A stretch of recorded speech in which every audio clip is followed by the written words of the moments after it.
बिस्मिल्लाहिर्रहमानिर्रहीम अल्लाहुम्मा सल्लि अला मुहम्मदिन व अला आलि मुहम्मद। अस्सलाम वालेकुम नाज़रीन, मैं हूं आपका मेज़बान खालिद शमील और आप देख रहे हैं मेरा यूट्यूब चैनल। नाज़रीन, दो तीन बड़ी अहम डेवलपमेंट्स हैं जो आपसे शेयर करनी है और बिलखसूस अरशद शरीफ की शहादत के हवाले से जो इस वक्त तहकीकात हो रही हैं और जो तहकीकाती कमीशन के क़याम के हवाले से ख़बरें सामने आ रही हैं वो बड़ी परेशान कुन हैं। पाकिस्तान की तहकीकाती टीम 2 रुकनी नैरोबी पहुंच चुकी है और फिर उसने मुतलका साइट का विज़िट किया, हुकाम से, पुलिस से मुलाकात की, उन दो भाइयों से मुलाकात की जो अरशद शरीफ की मेज़बानी कर रहे थे, उन साहब से मुलाकात की, उन भाइयों में से एक की जो गाड़ी को ड्राइव कर रहे थे। बहुत सी इंफॉर्मेशन वहाँ पे कलेक्ट की जा रही है और इंटरेस्टिंगली वो तमाम इंफॉर्मेशन यहाँ पर ख़बरों की सूरत में फ़राहम भी की जा रही है। अब इसके पीछे क्या मकासद है, ये भी एक बहुत बड़ा सवाल है कि अभी बड़ी इब्तदाई स्टेज के ऊपर वहाँ से लम्हा बलम्हा की ख़बरें फराहम करना,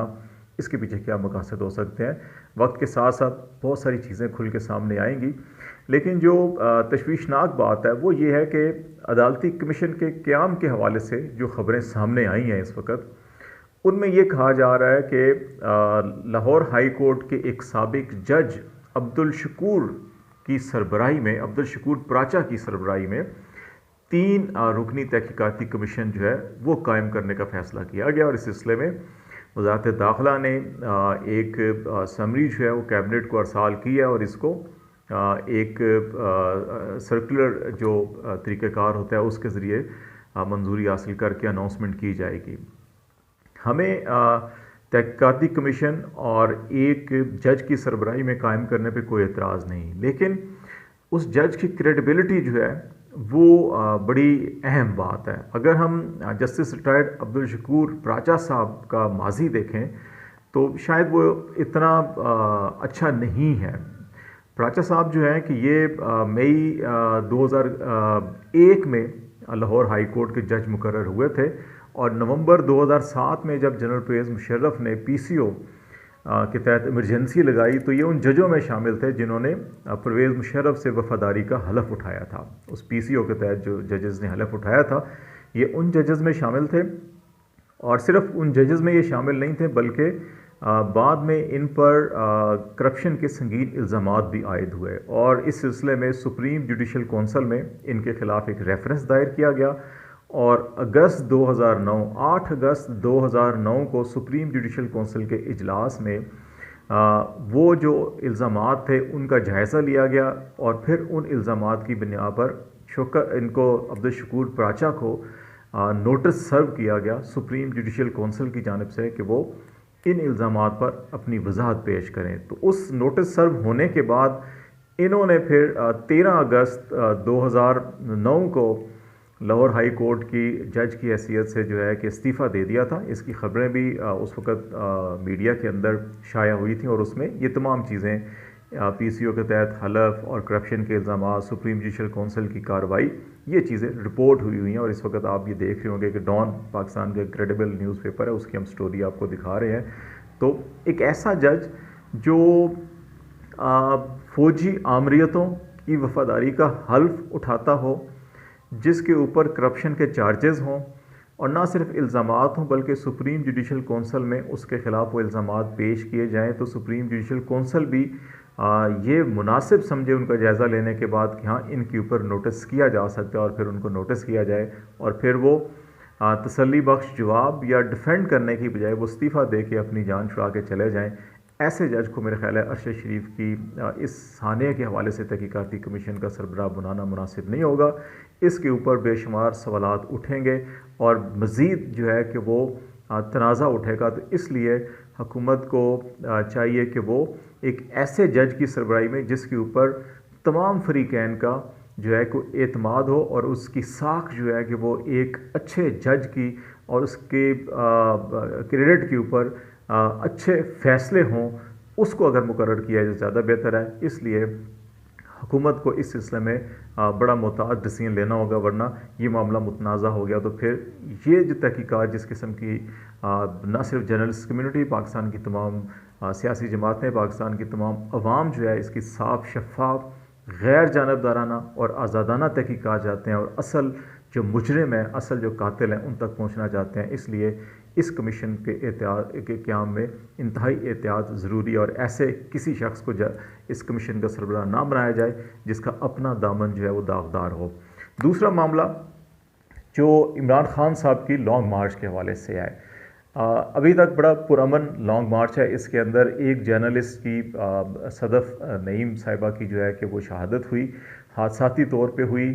उस पर फेडरल गवर्नमेंट ने, पंजाब गवर्नमेंट ने भी उस फैमिली को कंपनसेट करने की कोशिश की और बड़ी माकूल उनको माली मदद भी फराहम की गई, लेकिन यकीनी तौर के ऊपर जो उनके लवाकिन हैं या बच्चे हैं उनको सदफ़ नईम जो है वो अब उम्र भर नहीं मिल सकेंगी। इस सिलसिले में मेरा ख्याल है कि हमारी PFCJ को, सहाफ़ती तंजीमों को,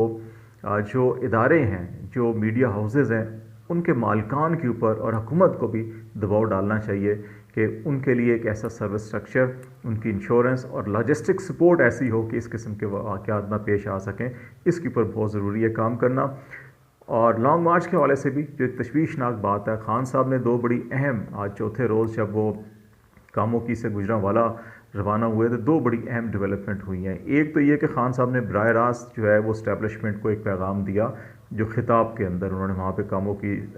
अपने आगाज़ करने से पहले जो खिताब किया उसमें कहा कि देख लें अवाम कहाँ खड़ी है। जितने ज़िमनी इलेक्शन हुए हैं, खा पंजाब के हों या नेशनल असम्बली के मुल्क भर में हों और फिर कुर्रम का इंतखाब हो, तमाम जमातें इस वक्त जो हुकूमती इत्तेहाद की हैं वो एक तरफ, PTI अकेली एक तरफ खड़ी है और तमाम इलेक्शन में PTI इन तमाम इत्तेहादी जमातों को शिकस्त देती आ रही है। तो अवाम का मूड देखें, वो क़ुव्वतें जो फ़ैसला करती हैं मुल्क के अंदर और अवाम के साथ खड़ी हों, उन अफराद, उन ग्रोहों, उन जमातों के साथ ना खड़ी हों जिनके ऊपर चोरी डकैती के संगीन इल्ज़ामात हों। अगर वो उनके साथ खड़े होंगे तो वो उनके रंग में रंगे जाएंगे। और अवाम और मुल्क तरक्की उस वक़्त करता है जब जो है कि फ़ौज और अवाम एक साथ हों, तो मुल्क का मजबूत दिफा होता है। तो ये बड़ा एक वाज़े पैगाम उन्होंने दिया। सिर्फ यही नहीं बल्कि उन्होंने इस लॉन्ग मार्च के आगाज़ पर चौथे रोज़ पे एक ट्वीट भी किया जो आपको स्क्रीन पे नज़र भी आ रहा है, और जिसके अंदर उन्होंने ये कहा कि GT रोड के ऊपर वो अवाम का एक समंदर जो है वो देख रहे हैं और 6 माह से इनकलाब का मुशाहिदा कर रहे हैं वो मुल्क के अंदर जिस किस्म की सूरत हाल है। सवाल अब ये है कि क्या ये इनकलाब जो है वो बैलेट बॉक्स से नरम होगा या खून रेज़े के ज़रिए तबाहकुन होगा। तो ये जो बात है ये बड़ी तशवीशनाक है। सियासतदानों को और हमारे कौमी इदारों को उस किस्म की तमाम पॉलिसीज़ से, इक़दामात से गुरेज़ करना चाहिए जो किसी न किसी तौर के ऊपर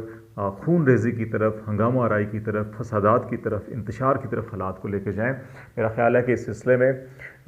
हमारी तमाम जो सियासी जमातें हैं, तमाम जो क़ियादतें हैं, खा वो अस्करी है, सिविल है, उसको बड़ी संजीदगी के साथ इस मामले को देखना चाहिए। हमारी अदलिया को भी इस सिलसिले में अपना किरदार अदा करना चाहिए। इस वक्त बहुत सारी कॉन्स्टिट्यूशनल, लीगल और पॉलिटिकल पिटिशन जो सुप्रीम कोर्ट के अंदर और हाई कोर्ट्स के अंदर ज़ेर समात हैं। इमरान खान को जो तोशाखाना केस में नाअहली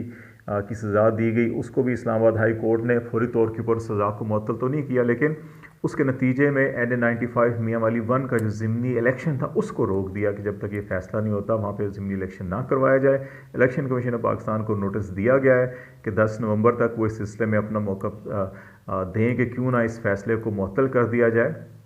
इसमें बड़ी अहम जो बात है वो ये है कि क्या इलेक्शन कमीशन ऑफ पाकिस्तान को इख्तियार था, नहीं था, कानून क्या कहता है, आइन क्या कहता है। एलिज़ा फ़र के दलाइल ये थे कि इसके अंदर इलेक्शन कमीशन ऑफ पाकिस्तान का कोई इख्तियार नहीं था। इसी बुनियाद के ऊपर इमरान खान ने ये अनाउंसमेंट भी की कामोकी में कि वो चीफ़ इलेक्शन कमिश्नर के ख़िलाफ़, क्योंकि जितने फ़ैसले उन्होंने इमरान खान और उनकी जमात के ख़िलाफ़ दिए हैं वो सब के सब हायर कोर्ट्स के अंदर जाके वो चेंज हुए हैं, कलअदम हुए हैं, उनको मुअत्तल कर दिया गया है। और इसमें भी उन्होंने कहा जी कि इन्होंने बराह रास्त मेरी ज़ात और मेरी दयानतदारी के ऊपर क्वेश्चन रेज़ किया। चीफ़ इलेक्शन कमिश्नर का नाम लेकर इमरान खान ने कहा, उन्होंने कहा कि इसलिए वो 10 अरब रुपए घर जाने का दावा करेंगे और इनको अदालत में लेकर आएंगे और इससे मिलने वाली रकम जो है वो शौकत खानम हॉस्पिटल और नमल यूनिवर्सिटी में देंगे, क्योंकि